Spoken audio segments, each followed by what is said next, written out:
avata. Saanko vaan aloittaa?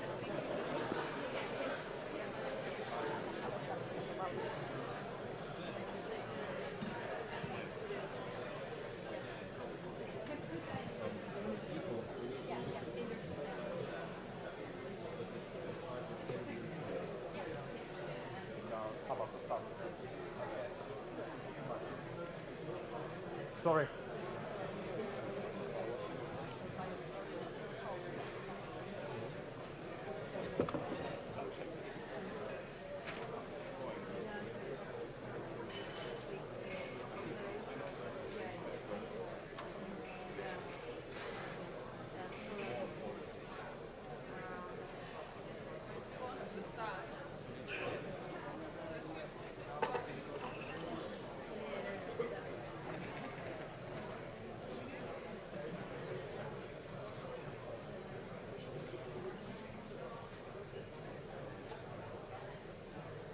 Too small in here.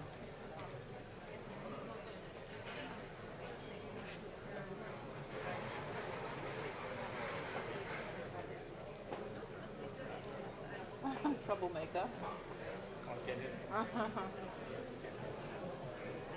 You're going to leave a gap, right? So we don't feel ill.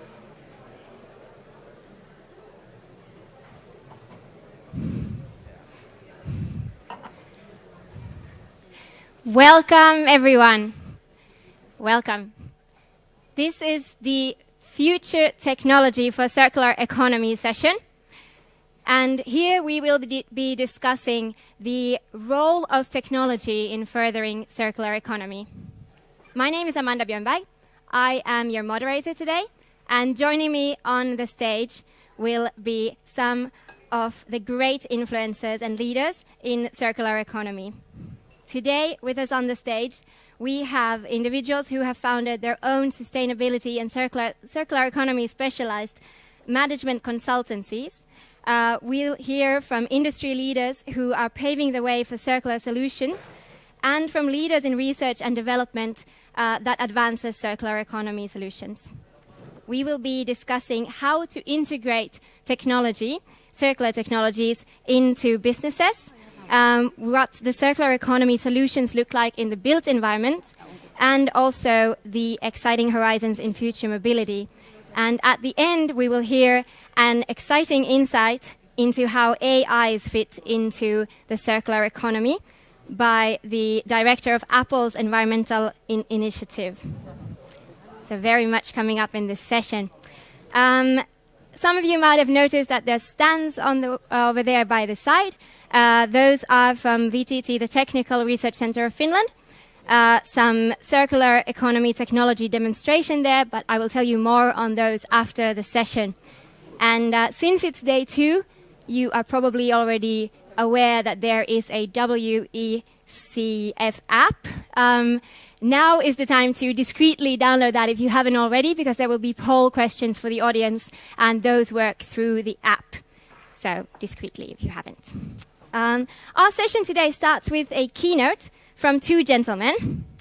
Martin Stuktai is the founder and managing partner of Systemic Ltd, a specialist firm for innovation and investment in the natural resource space. Martin Stuktai has dedicated much of his work to circular industrial systems, and he's also co-authored the book A Good Disruption together with Mr. Per-Anders Enquist. Per-Anders Enquist is the founder and CEO of Material Economics, which is a consultancy advising top management on natural resource and sustainability strategies. Per-Anders Enquist is an expert on climate change and circular economy, and both of our keynote speakers have previously worked at McKinsey & Company and were part of funding the McKinsey sustainability practice. So, ladies and gentlemen, without further ado, let's welcome onto the stage Martin Stuktai and Per-Anders Enquist.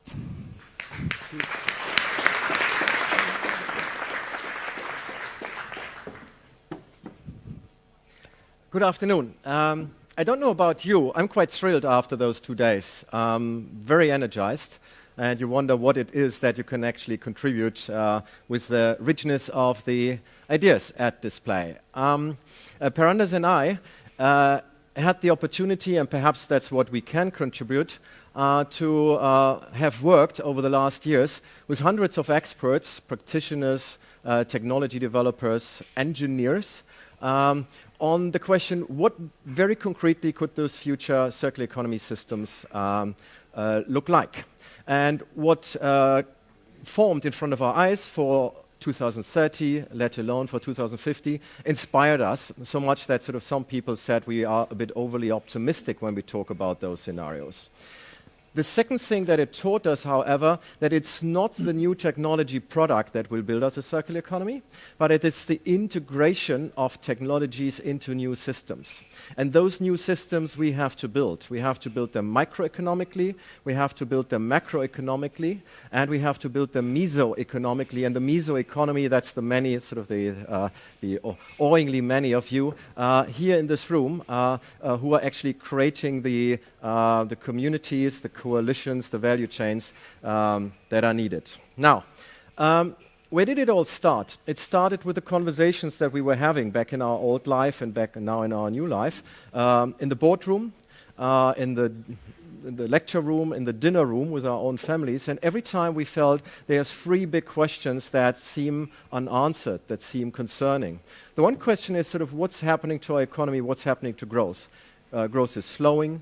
Growth is less equitable, growth is more jobless. What is secondly happening to the environment, because the costs are getting so evident? And then lastly, what's happening to technology? How does it start to shape our life? What's happening to our work in the future? What's happening to our privacy? And we felt that all these three questions, actually, there's a linchpin missing that is bringing them together.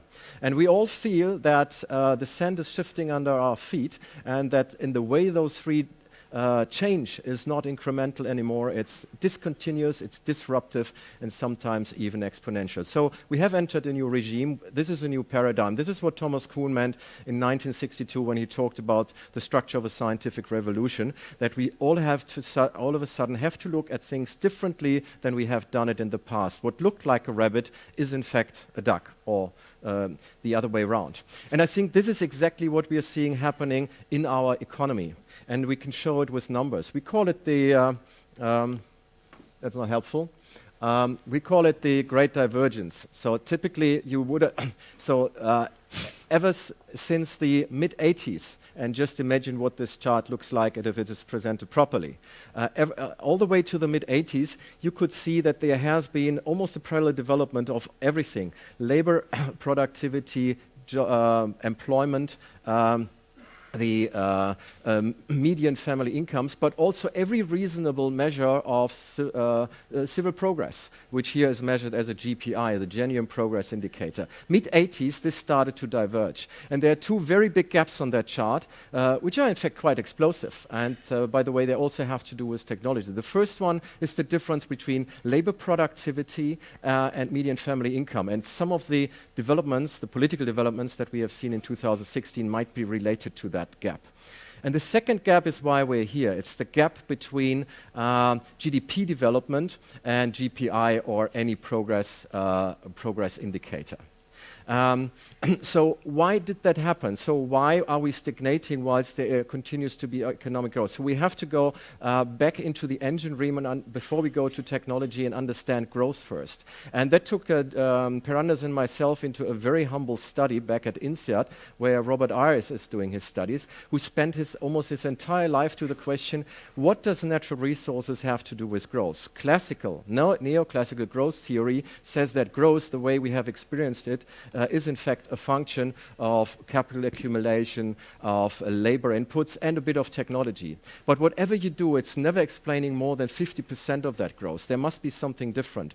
And that 50 to 70% gap, he provided evidence with over 100 years of data from the US, 50 years of data from Europe, is in fact exergy. Exergy is the useful work that comes out of the application of natural resources into our economy. And that matters, because all of a sudden we live in an economy that doesn't grow as fast anymore as we want it. So it used to grow in the 50s, in the 60s, in the 70s, in the 80s, every decade 1% less, now down to 2 or 1.5 to 2%. And the reason that we are continuing to live in an economy that is essentially resource powered is of course creating a problem at a moment where we want to grow more. And already we can start seeing the effects of that. If you look at how growth can be measured, we have been, as I said, growing 2% decade year over year in the last 20 years. If you take other measures, if you measure what wealth really could be about, which sort of intuitively could be the sum of all the economic capital we have, the social capital, but particularly the natural capital, we in fact have to find out that we don't grow anymore. We are starting to grow poor. Over the last 20 years, whilst GDP has been growing by 2% a year, we have been losing wealth at a rate of minus 0.2% a year, growing ourselves poor. UNEP found out of 140 countries, 19 have been growing poor over the last 20 years. So what can get us out of that? That situation that Jannes and Achim and others so articulately talked about yesterday. It's not green growth. It's not just waiting that we are growing ourselves out of it. And the shorthand for the discussion, and you're all aware of that, is the Kuznets curve. First we use little, then as we grow richer we lose more, and then we are peaking and we are using less again. We've seen that for cement, we have seen that for power, we have seen that for plastics. However, there's a problem with that because the peak is far too high, 120 kilograms of plastic per person. The peak is far too wide out, and it's much too flat post-peak. And there are by far too many countries like China and India on this side of the peak, so we won't just grow ourselves into the quadrant that Jannes has been talking about, that is within our biocapacity. We need to have a different answer. And this time I hope the chart makes it.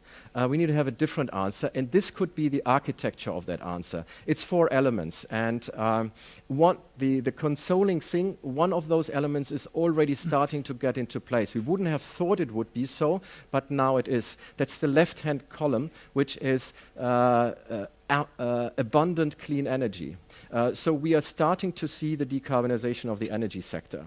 And who would have thought 20 years ago? Now, with some setbacks, but now we are on course. We need a second pillar, which is the right-hand one, and we haven't discussed that. And it is basically this community that is driving that second pillar, which is making the entire industrial sector, the entire system of consumption and production, a material bank that we can use over and over again. But that again is not good enough. We need to combine those two into new high-performing systems, mobility systems, housing systems, food systems, and only if they produce wealth, we will get the confidence in those new systems that we can actually do what the rabbit does versus the duck. We are creating a new social norm, and we are making a norm we are creating a new norm where natural systems thrive while the economy prospers. So what do these systems really look like? This is what Per Anders will take you through. Yes, thank you. So what lies behind this vision that Martin laid out and that we describe in this book? Let me show you one chart that is one chart that is detailed but actually very important to our whole argument. So we've been hearing a lot about systems and system optimization and the systems view these last 2 days, and rightly so. But how do you attack systems? Well, we think a good starting point is to look at the system's opportunity. So what this chart tries to portray is the system opportunity in the mobility system, and specifically everything related to cars. And so that's a positive way of framing it. A negative way of framing it is that this is a chart that shows waste in the way we are using and producing cars today. So this is a busy chart. So let me spend a few minutes actually taking you through this. So on the left-hand side here, we did an inventory of how is a car used today, and these are European numbers.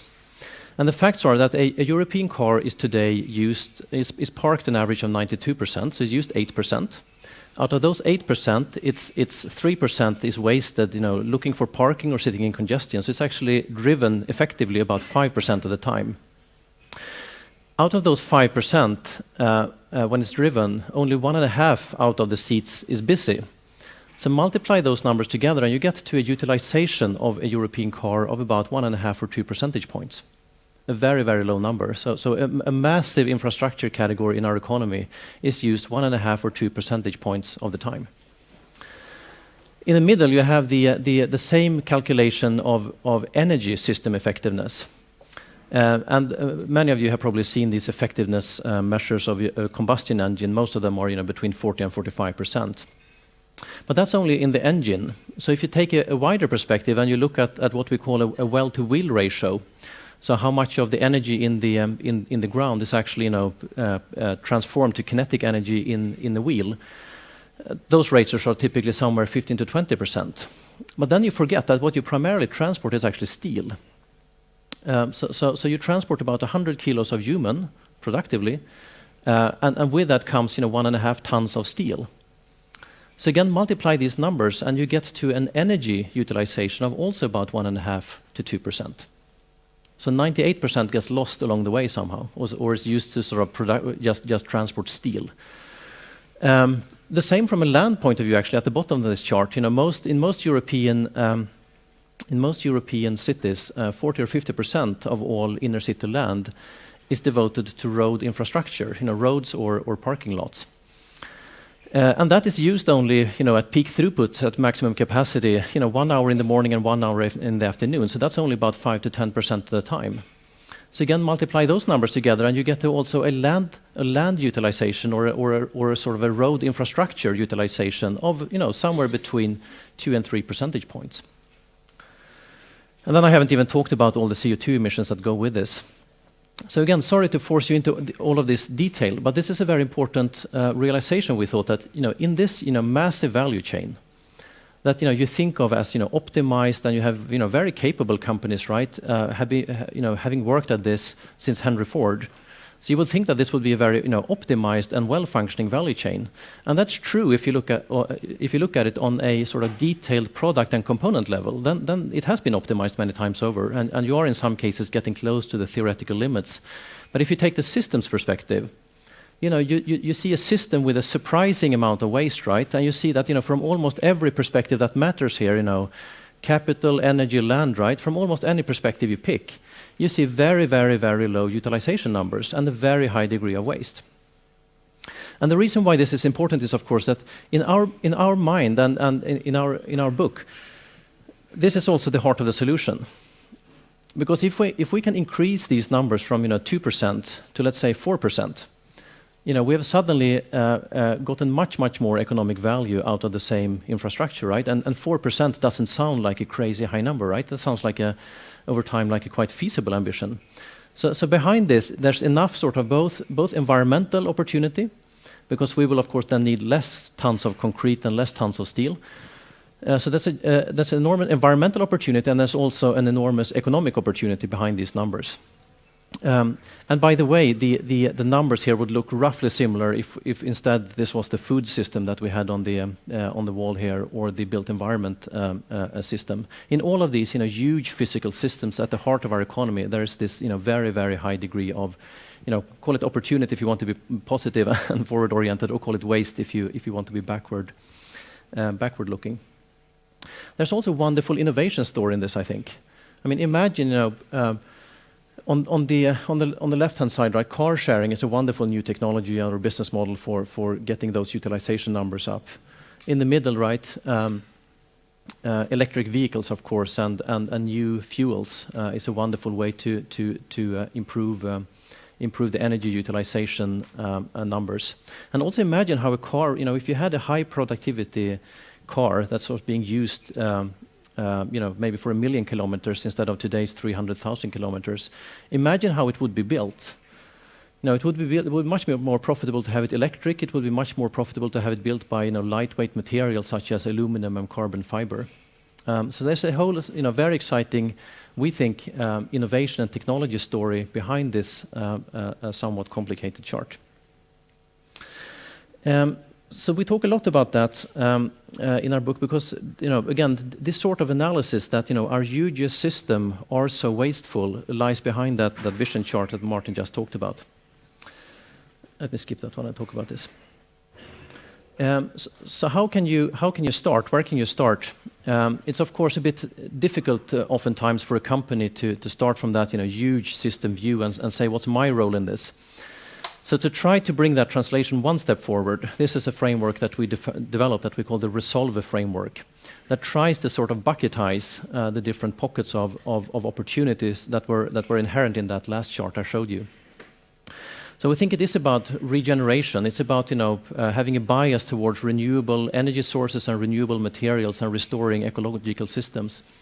It's about sharing, of course, using our assets much more intensely. It's about optimization, and there's still plenty left to be done there. It's about looping, the most narrow definition of circularity. It's about virtualization, not having a physical product in the first place, right? But replacing it with a digital alternative. And finally, exchanging, which is a sort of residual bucket for all the new technologies that are bubbling up everywhere.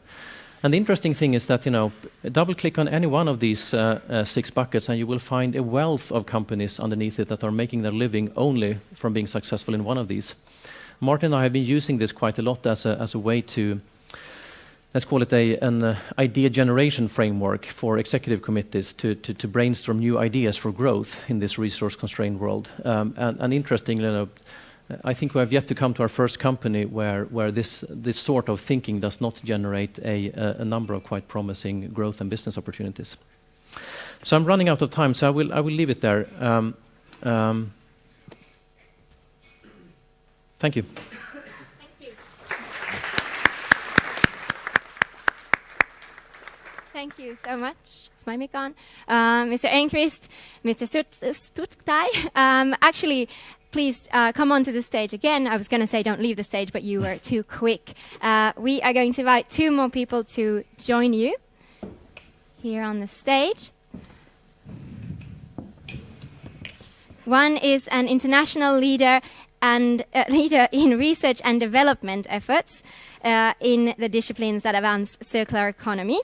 He is also a member of the UN Environment Programme International Resource Panel, and he is the Associate Provost for Academic Affairs and Director of the Golisano Institute for Sustainability at the Rochester Institute of Technology. This is Mr. Nabil Nasser. Please welcome onto the stage. Thanks.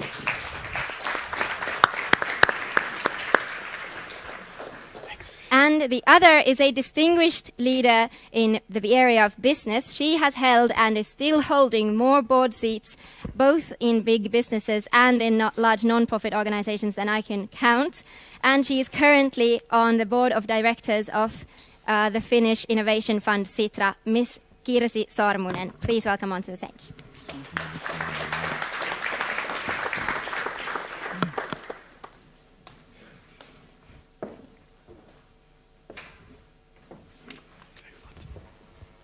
All right, now we have the researcher's perspective and the business perspective. And first of all, just to warm up a little, I'd like to hear your comments, thoughts on the keynote that we just saw. Mr. Nasser, please.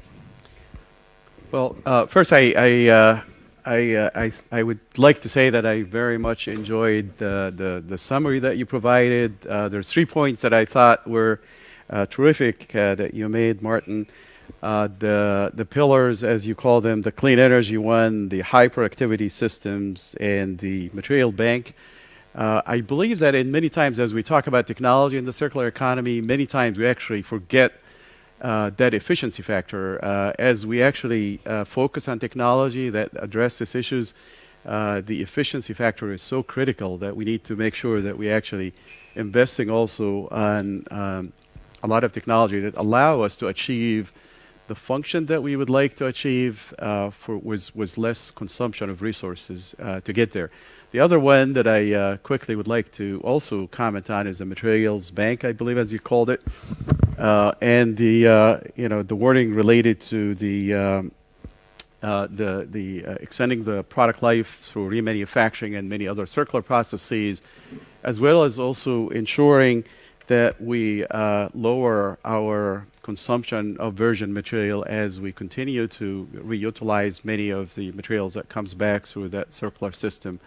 as someone who's been working in the remanufacturing area for many years, I see that as really critical, especially as we look in future technology in this area. Thank you. Ms. Sarmunen? Thank you. Yes, I'd maybe like to start from what Martin was talking about in the beginning of the presentation, which is that we are in the beginning of a new regime. And to me, and I think that's what you were saying too, that also means new thinking.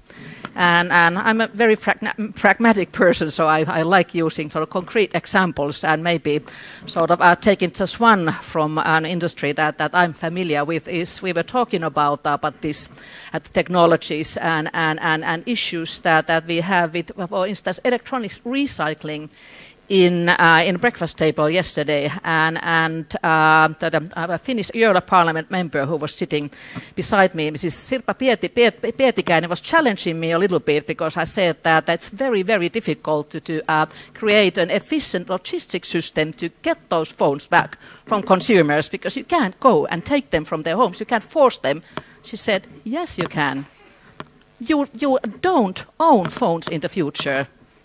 You will rent your mobile phone, and unless you bring it back for recycling and the materials to be reused after you ended using that first phone, you're going to be fined. As simple as that. So that really means new thinking, and it's a good example of, well, I would have never thought of that. So new thinking is something that we need. So in all of our minds, and in particular to in some way sort of affect consumer behavior. And maybe another thing that we heard too, then more from a business to business angle, that you were talking about is we need a systemic change. And it's sort of, but in order to of course achieve that, sort of there needs to be practical steps and kind of brave pilots to try things, sort of how they work, what doesn't work. But in terms of creating sort of a real, true sort of new type of thinking in the business-to-business environment, we need new types of partnerships, industrial symbiosis. We need an ecosystem that support a recycling economy and then can achieve a closed loop. That means, in many cases, it's not within one company only, but a waste of someone can become then a very valuable raw material of another company. Wow, thank you. That was a very new take on the on integrating a new technology, not owning phones in the future. We're going to continue in just shared economy. just a second. In between here, we are going to have a poll question for the audience, and this works in the way you open the WCEF app. And there you choose Ask and Vote from the menu, and you will get to choose in which area you are. We're in the restaurant hall. I think you get 4 options there. So choose the restaurant hall. And then you get 3 options. You can either message, poll, or go back to the hall session. So please choose poll, and then you should have the poll questions. I'm hoping that it works. If it doesn't yet, please be patient. It will in a second. And the question is related exactly to what we were just getting started with here on the stage, and that's why we're interested in your opinion as the audience. The question is, well, you can see it also there, but what is the most needed thing for integrating circular technologies in societies? So is that the long-term vision for investor assurance, or the transparency of real economics, or the effective takeoff of mechanisms, or dedicated smart capital, or finally maturity of technologies? We're going to give you, the audience, a second to answer that and get back to the results in a minute. So I wanted to ask Mr. Nabil Nasir, now that we're talking about integrating these technologies, new circular technologies, into the business area and into the entire society, you've been involved in research spanning very many topics, but it's remanufacturing and the circular economy and life cycle engineering of products and cleaner production of sustainable product development. Sort of based on your research background, how do you see the integration issue? Is that part of, yes, I would love to hear your thoughts. Yeah, it's Very, very good question. I think the integration issue is very critical. So, as we work on the circular processes, it's no longer an issue that is in the hands of a single company or a single product sector. The market transformation is very critical. There are many of the challenges that we face around the world related to market perception of many of those products. So you can have the best product, remanufacture product, for example, but if the consumer is not buying them or people have perception they're not equal to a new product, we have serious problem actually integrating that into a system. So market transformation is a huge one.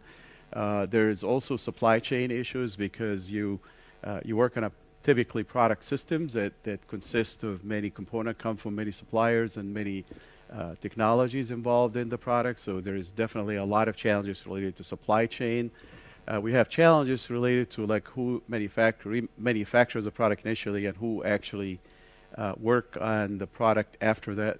So we deal with a lot of challenges in the supply chain related to these issues. Sometimes there is competition over who actually gets the end-of-life product and who's making money over that create many artificial barriers in the marketplace. The other thing also is that with many cases we have significant barriers related to regulation and policy. So the product that we sell typically are global, and if you disrupt that system of having this product return to centers where these processes can take place, then we have a serious problem for this company or that system to be able to economically integrate this product and actually work on remanufacture it or refurbish it going forward. Thank you. Is there anything that Mrs. Tuktai or Mr. Enqvist would like to add at this point? Just don't have to sit quietly at the edge of the stage. Maybe one thing that you sort of partly touched upon, but which is I would call it just mindset. I often compare the circularity journey with lean manufacturing, and I find that quite helpful, especially when discussing with the business audience, because I mean lean manufacturing was a little bit similar. That companies had forever been working on cost cutting, right? And then along came Toyota in that case. And started to look at the same thing instead framed it as an issue of reducing waste. And that came with a whole new sort of toolbox, and they started to talk about continuous improvement and Kanban and just in time and all the stuff that you've learned right in the business textbooks. And suddenly they discovered a whole bunch of or a whole array of new improvement opportunities. And now it's sort of standard in business. You cannot go to any manufacturing company and not hear about lean manufacturing. Everybody's very proud of that. And it's interesting because there was really nothing externally that changed. It was just a different way of kind of looking at their business, right, and looking at their operation. And it took 20 years, and in my optimistic days, I hope that we are at the beginning of a similar sort of transformation journey when it comes to circular. That in circular, everybody will sort of have that at the back of their head when they're looking at their own business and they're looking at their own operations. Thank you. Yeah, precisely. I thought that was also the fascinating takeaway, that it's really a positive. There's so much possibility there. Quickly, we're running out of time. Let's get back to, or quickly see can we have the results of the poll? Let's see. Okay, so the winners, or the one that has the most votes, is A. So the audience thinks that the long-term vision and investor assurance is by far the most important, and second comes transparency of real economics, and third, effective offtake mechanisms. It's a too big screen to read off. Any comments on this quickly? For the last question. You should have taken it in order. Let's see. The winner was long-term vision and investor assurance. Do you think so too? From business perspective. Yeah, maybe what I like here personally, what I probably would have voted for is the offtake of sort of practical solutions then to make the circular economy working. And I think sort of a rapid development of technology and both digitalization as well as IoT and what big data offers us gives us a very, very sort of good platform to promote different solutions for sharing economy. I think we are going to hear more about that later, or what comes to Mars, and sort of how you can utilize, maybe improve that ratio of 92% of the cars being there parked, sort of to go into sort of not owning but renting and using maybe per hour then the products, not only cars that you need. I think the shared economy and sort of how you can use the digital platform to really offer sharing economy solutions that are convenient for the consumers. And that's maybe my point here, that we need to sort of come up with something that actually will impact not only the mindset, but also consumer behavior. So people are not going to make those choices that we need them to make only because they are doing the right thing, but they need to be sort of easy and convenient enough. Yes. There was one last question that I wanted to get in here. The biggest barrier, we're touching on that, but the biggest barrier is just very quickly, all in a row, Kirsi, the biggest barrier for integrating these new shared technologies. Circular economy. Lack of time, and maybe a little bit still lack of the sense of urgency. And because, as said, we need sort of both behavioral changes, mindset changes, as well as systemic changes then on a macro level. So we really sort of need to have the sense of urgency to sort of make some of these things sort of move quicker than what's taking place at the moment. And I was referring to earlier, sort of we need pilots, some of which might be successful, some of which might not, that then on their own part will then promote and advance new ways of looking at and implementing circular economy solutions. Well, for the urgency, it's good that we're all here today. I think it's coming together. Mr. Nasser, barriers for integrating. I think the market development and ensuring that there's economic models and market models that are effective, that it would work, I think would be the one that I think would make a biggest impact. Thank you. Mr. Stuk? How could I disagree with the audience? It's there.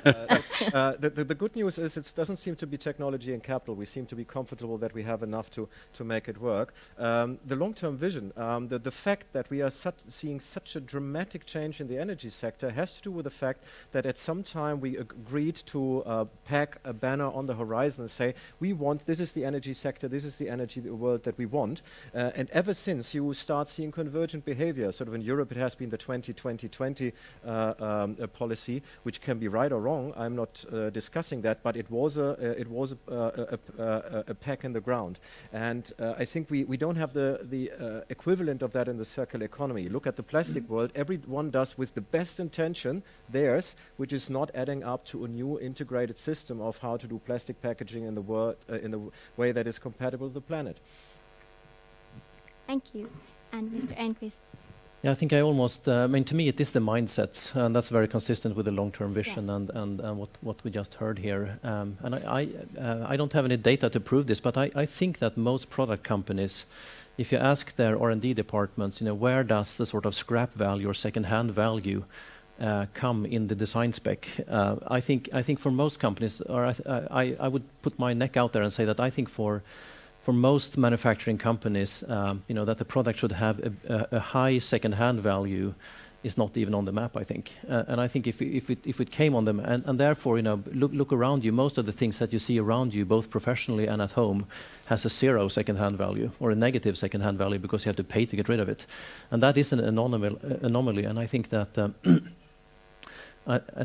if one started to put this on put sort of a high second-hand value on the horizon for all the clever product development departments around the world, I think one would see a much faster change. All right, thank you. So what we need is a change in mindset and a clear vision and investor assurance and a market that emerges around the circular economy solutions. At this point, thank you. I have to thank you because our time is running out. Thank you so much, Mr. Per-Anders Enquist, Mr. Martin Stuktai, Mr. Nabil Nasser, and Kirsi Sormunen. A big warm hand of applause.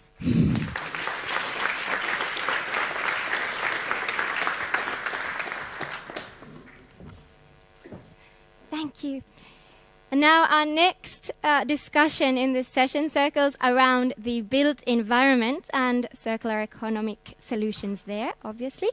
It is my utmost pleasure to invite onto the stage two gentlemen with very different perspectives on the built environment sector. Mr. Eric Logtens is Corporate Director at Noble Environmental Technologies. Noble Environmental Technologies has produced a building material out of waste, and I'm sure Mr. Logtens will tell us more about that.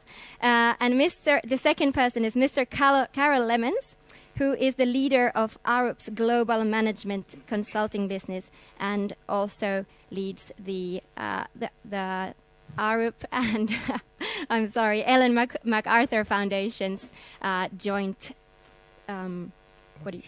partnership. Thank you. Please welcome onto the stage Mr. Carol Lemons and Mr. Eric Logtens.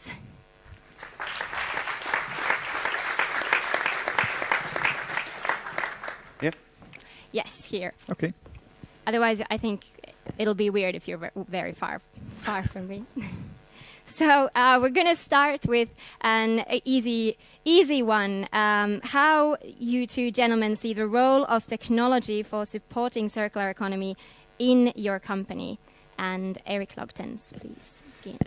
The role of our very existence is that we try to contribute as much as possible to the circular economy. So not only our technology enables others to achieve their ambitions, at the same time, I think our route to market, the way we engage with potential customers and off-takers, is also from a circular perspective. So I think it has to be integrated in the DNA of everything you do, not only your product, your service, your material, but it's also your business model and your route to market, which need to supply that.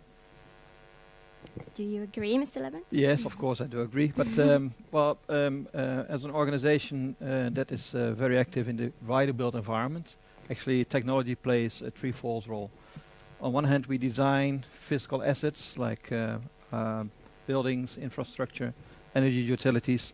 And what we see is that the technology behind the design is enormous and is growing. So what we do expect is that, for example, a lot of work that's currently being done by engineers, parties will be taken over by things like machine learning, artificial intelligence, and already nowadays we have all kind of technologies that help us really optimizing designs which help us in designing waste out or design for optimization or for dematerialization.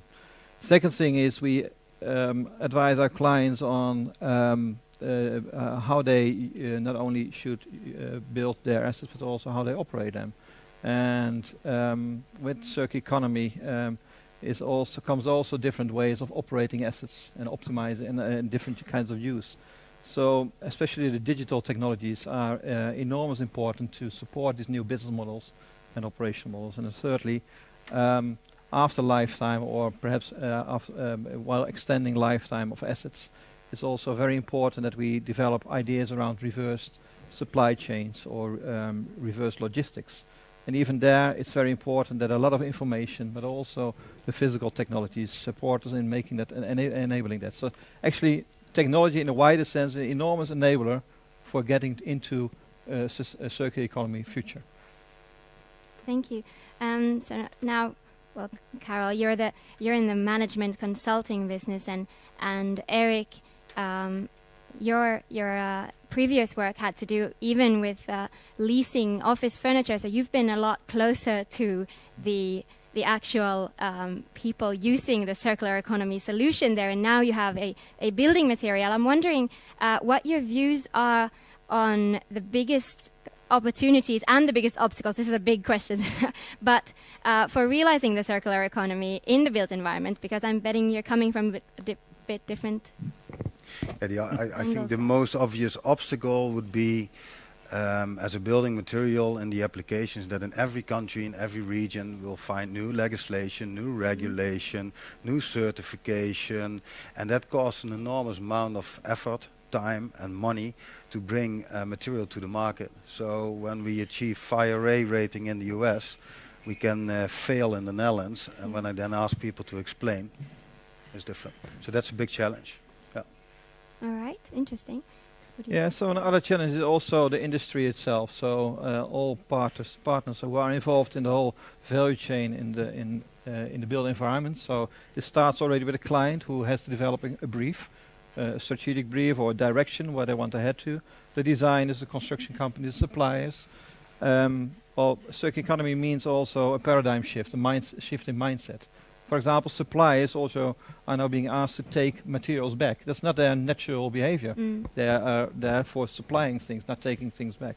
Or for designers, the paradigm of trying to use existing materials out of, for example, existing buildings, which was presented earlier today in concepts like buildings like as a material bank, it completely shifts from having a greenfield to design to use existing materials. So I think in a sense it's all change in every person even, at least every party involved in the whole value chain to change, to rethink actually how we do our work. And with change comes an effort and also confidence that the new way of working is a better way of working than the old way of working. So it's actually a big change program we have to achieve together. And I'm very confident technology is very much an enabler to that, but it also comes to the human factor, which we really have to do a lot of work in. And I think one solution could be just start doing it. And that's what we did with some pilot projects. Simple. And it's inspiring people. Yes. So like Eric is doing, but with his part of the business, and we are doing, we say, okay, this is a challenge, but we never discover how to change this if we're not really doing it. So start with a pilot, from that perspective, try to have conversations, and also try to scale this up. Okay, so you'd say the biggest obstacle is the way we think about the world or the built environment, and Eric, you said it's one of the big ones. Obviously, there are many, and you were more along the regulation side. Next up, I want to hear which technologies, since this is the technology session, which technologies have the greatest potential for boosting the circular economy in built environment sector in general? And now I want you, Mr. Levens, to go first, because I think I know That's an obvious what Eric is going to answer. Please, Carol. So I think the overarching technology is the big pocket of digital technologies in all kind of phases, but especially as an enabler. And I'm not the expert on all these things, but what I do see is that it helps us giving insights, it helps us changing kind of processes, changing business models. So digital is a kind of umbrella. It's everywhere. It's like gravitas, but we really need to apply it in the right way. But more to construction industry, we see really interesting developments like, well, it's been mentioned often also in these 2 days. It's about 3D printing. The better word is probably additive manufacturing, in which you really try to have a production method using materials with virtually no waste, which is a good thing in itself, but also the ability to reuse materials and actually upgrade materials from lower quality to even higher quality. What we do see is that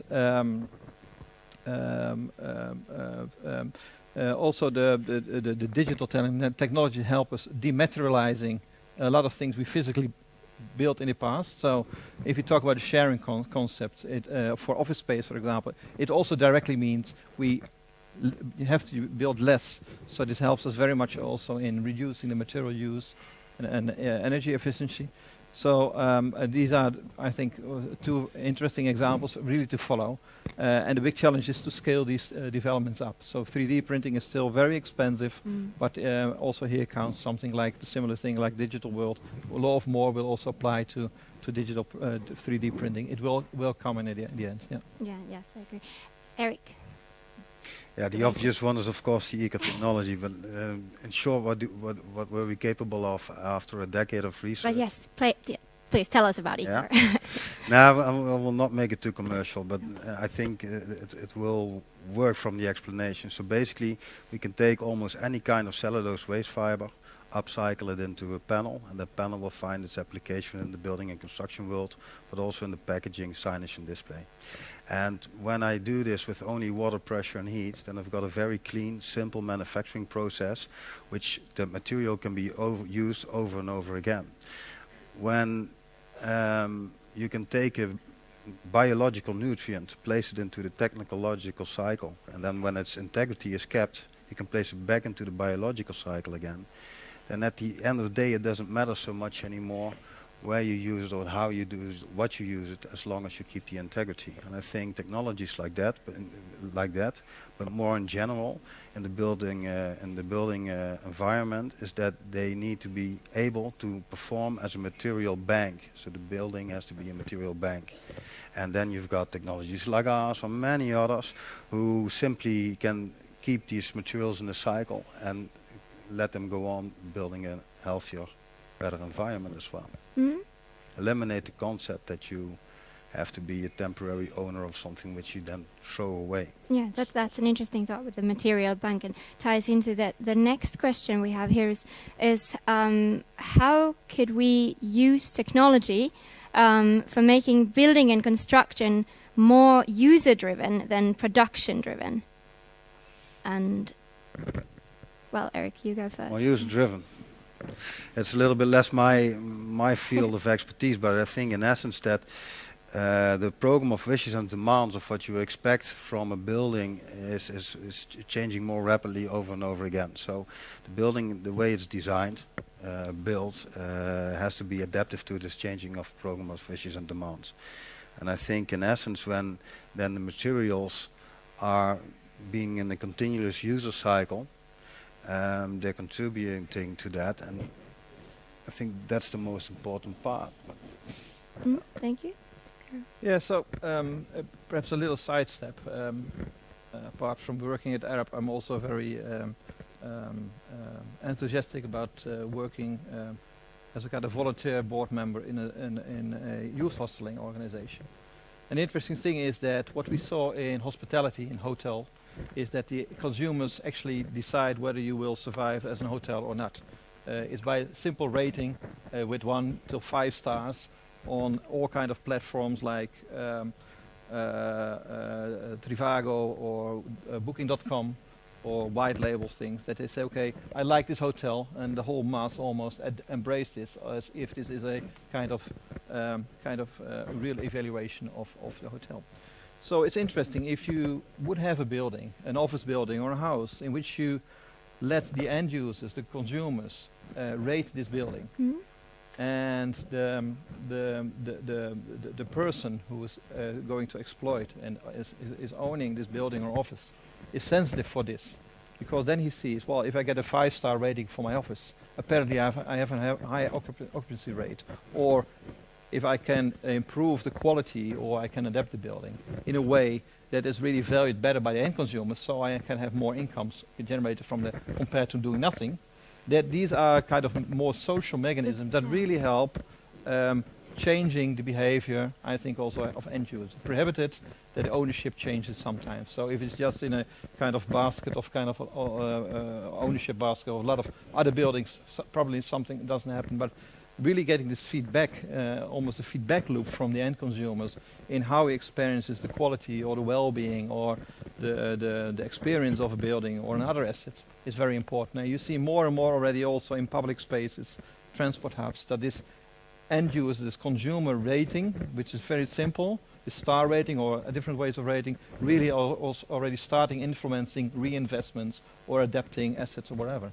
I believe very much in that. More and more our business goes from a business to business to a business to consumer kind of industry, like perhaps automotive industry. So we could learn from other industries, but we also should be aware that we have enough pace, because we're not easily to adapt in our industry. Yeah. So it's very important to get as end consumers rating in a way, having influence on also how we invest. Fascinating. That probably would also steer the investment then to buildings that the users like to use, and then they would be more used. So it would make sense. So the lady of ING was already mentioning green bonds, these kind of mechanisms in which actually there's a need because investors want to invest in a good thing. It can be on the softer side, a happy feeling about a fund, or just big business. And the same thing will probably also apply in near future in the built environment, I'm sure. All right. One last quick question, and this is a tricky one. There seems to be, or not tricky, but there seems to be a trend of shorter lifetime in buildings. Is this true? And if so, what needs to be done to change the incentive for constructors to build longer-lasting buildings? And we have about 2 minutes. Go ahead.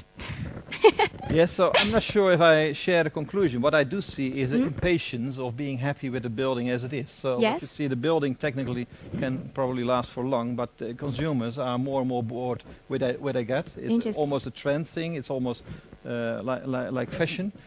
So adaptability of a building is very important. So yes, there where we have buildings that cannot be adapted, or assets that cannot be adapted or cannot be exchanged by upgrading or having different functionalities which are fixed in the functions, probably they get outdated very fast. Outdated, not technology outdated, but functionally. Yes. And they will be outdated. So I think directly the answer is also developing, redesigning, rethink how we design, how we operate these assets, that they can be adapted, more agile than we currently can do.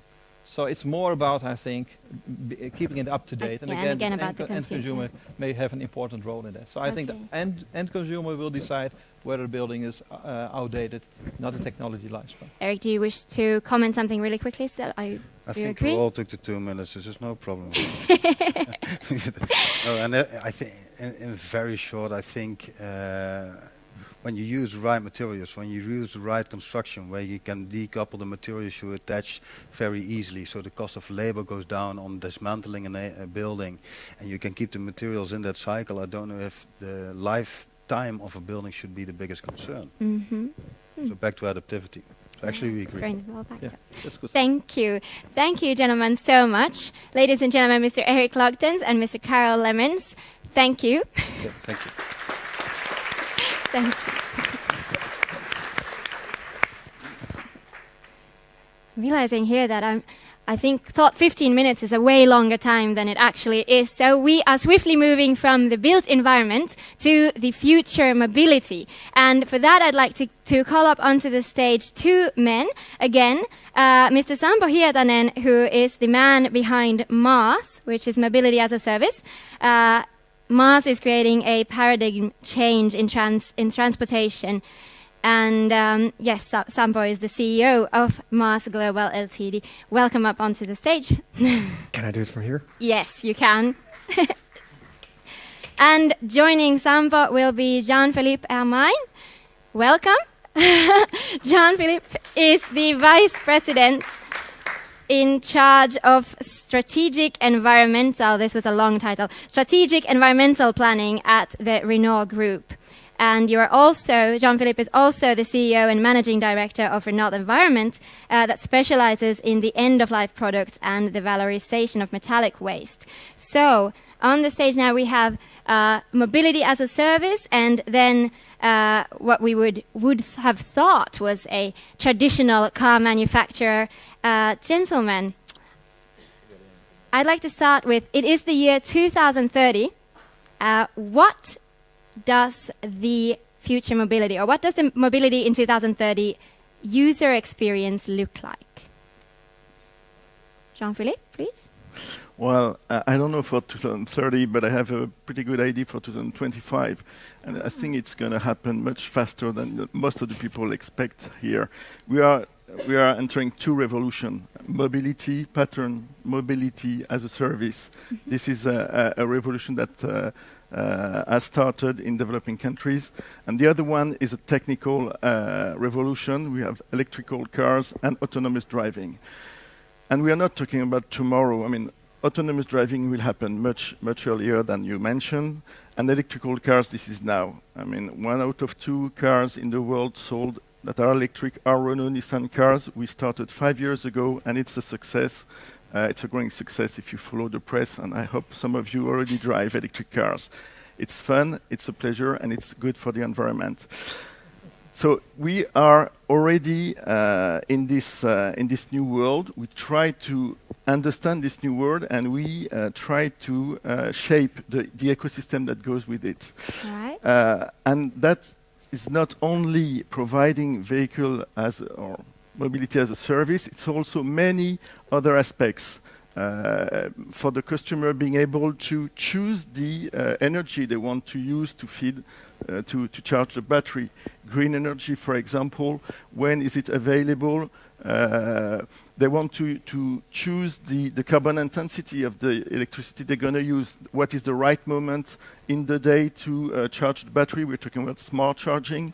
They want also maybe to be an actor of the energy provision, the energy supply. So that means that their car can be a storage of energy, and they can distribute or deliver this energy to the grid at some stage. Already you can do that with a leaf that's available. You can use the energy from your car in your house when there is a need, and it's less costly for them. It's better because you can really use renewable energy if you produce that on your roof, for example. So all that is already there. We just have to deploy that and make it competitive for us and for the customers. Okay, so all of this and already in 2025. Samba, what would you say? What does mobility user experience look like in 2030? Or you can go with 2025 if you I've been talking about this in quite many places, and I tend to say the different year every single time. So whenever it is, I will have the right Is the answer prediction. still always the same? Yeah, I say I knew it, because in this event I said it differently. I think that by 2030, by far, we've reached the critical mass of most of you will be relying on your mobility needs to your mobility operator taking care of your trips. Which means that, like with, some of you are as old as I am, that in the 80s we still remembered quite a lot of phone numbers and such. We don't. I think, we like to be lazy. And I think my kids, I've got 4 of them at least, the youngest ones, they will experience mobility in a way that they will ask me, did you really have to think yourself what you're taking to the next place? You didn't have an operator fixing that. We don't care what our mobile operator, how they produce the stuff, they just connect us. And I think we get to the point where that's how we experience transportation. Now that has, of course, implications. And by 2030, I think that the competitive edge of these mobility operators, mass operators, whichever way you want to call them, the competitive advantage is it has to do with us as well. We spend, I think since Roman times, almost 90 minutes in transportation. Now, what would you do if I gave you back 90 minutes to your day? I think that the competitive advantage with the automated and with all of these is, okay, those 90 minutes that we still keep on spending in transportation, in mobility every day, I could exercise, I could do all of these things. I could have packages where I kick my kids instead of taking them to soccer practice or kindergartens into something else, and someone else will take care of them and I read the newspaper in peace. I think it is from ownership more, not to just usership, but to experiences. And why? We saw the waste. I think one of the biggest economical, it also has to do with circular economy, but biggest economical question of our times for the next decades is this one simple one. There's so much waste in this system. Almost $10 trillion. The second largest consumption, almost 300 euros that you all spend for mobility needs every month. And the question is quite simple, and you can think of it just yourself, is what would I have to promise to you to give up your car? And you'd give me the same money, of course. That's as simple as it is. So it's a compelling thought that I could have 90 more minutes, so that maybe I can have that in 2030. So I think, Samba, your answer to the next question is going to be quite straightforward, but the question is, how do you see the role of technology for supporting the circular economy in your company? I'm still going to start with you because... Technology is great. Look, I've been talking about this mobility as a service for over 11 years, and I still thought that it would be live 2020, but here I did. I came with my app, and I've been able to give up the ownership of a car, even with 4 kids. Yeah, it is doable. Technology is an enabler. It's much more, we need to ask, what can it do? How does it help in changing the paradigm? And I think now the pieces exist. We have robust enough mobile internet. When I talked year 2000 that, look, internet will also disrupt the business of transport and mobility, Everybody said, nah, it's not going to happen. And of course, we didn't have internet in transportation. Now we have that. We have the automation coming up, electricity, all of these, but they all contribute to the same thing of, okay, how could we experience, how could we change this paradigm so that it's more productive? Now there enabler, not the maker. Enabler, it's the enabler. There is a lot of hype about the investments made into electrical vehicles and self-driving cars and the mobility as a service concept. But can we be certain that this development actually supports the transition towards a circular economy? And are there also other, perhaps less sort of popularly known technologies that will help with the circular economy? Jean? Okay, I don't think we talked more so far of circular economy, but there are plenty of opportunities, and some of the opportunities are used now.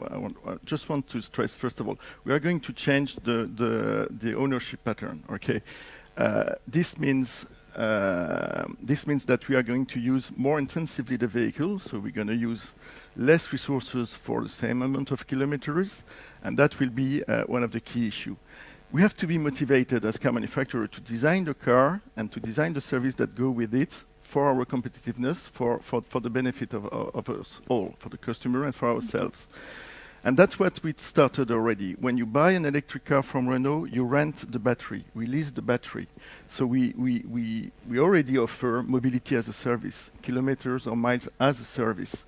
So we are owner of this battery. We are very much concerned about what we can do to extend the lifetime of the battery. We are very much concerned about the second use of the battery. And battery can be used as stationary storage for buildings, for example, and we have to collaborate. We're talking ecosystem, but we're talking also the life cycle of the product in other sectors. And we are experiencing that in many countries, in France, in Netherlands. Already, we offer and we remanufacture, we condition the battery so that they can be used in a second life, in a stationary stage. And then we have to recycle the battery. We are the owner, so we are going to collect all these batteries. It's not the same as for your mobile phones. I mean, most of the battery are lost in the nature. We are owners. We can trace them. We can track them and collect them. And the material is key. We already know, because we forecast the future, that there will be major issue in terms of resource supply. Copper, cobalt, nickel, all these material, we have to make sure that we can mitigate the scarcity, and we can also take benefit from circular economy principle to supply our own plants and our own new products. And this is future, but this is already what we do now with the existing business. We don't have to think too much about the future. Already, you just mentioned it, there is a lot of waste and energy, material and energy that is wasted in the current system. And what we decided at Renault is to invest in recycling companies. That's what we did 6 years ago. And we developed closed-loop material. We developed repair with second-hand parts, because it makes no sense to repair an old car, 10 years old, car with the new parts. So we developed systems with new technology, IT, digital. We offered to our dismantler network IT so that they can mutualize their stock and provide us with same reference, with a unique reference, unique price, all the repair system that we manage. And we are able to double the business of the dismantler, of the waste company already. So all that is happening now, and it's very profitable. We just have to duplicate the model, and that's what we're doing now. We're talking about hundreds of million euro turnover already at Renault. That's fascinating. So we have sort of that technical innovation of reusing the parts and tracing the parts, and then we have a social innovation of how we use mobility.